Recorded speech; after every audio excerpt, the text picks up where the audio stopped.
चॅनलला सबस्क्राइब करा आणि बेल आयकॉनला प्रेस करा।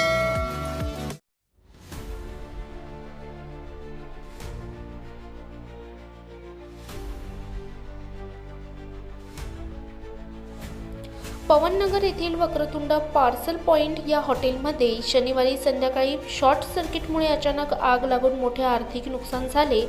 काही क्षणातच ज्वाळांनी काउंटर, अन्नधान्य, शेगड्या, गॅससह विविध साहित्याला वेढा घातला। आग लागल्याचे लक्षात येताच कर्मचाऱ्यांनी प्रसंगावधान राखत गॅस सिलेंडर व महत्त्वाचे सामान बाहेर काढून जीवितहानी टाळली। मात्र आग भडकत गेल्याने परिसर दाट धुराने व्यापला आणि नागरिकांमध्ये भीती पसरली। घटनास्थळी अग्निशमन विभागाचा बंब वेळेवर दाखल झाला। सुमारे 20 मिनिटांच्या शर्थीच्या प्रयत्नानंतर आगीवर नियंत्रण मिळवण्यात यश आले।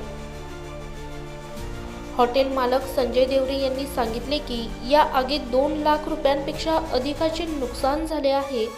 हॉटेल मुख्य रस्त्यावर असल्याने आग लागल्याची माहिती मिळताच नागरिक आणि वाहन चालकांची मोठी गर्दी झाली, ज्यामुळे काही काळ वाहतुकीवरही परिणाम झाला। ब्युरो रिपोर्ट चेतन शेजवळसह स्टार लोकशक्ती न्यूज नाशिक।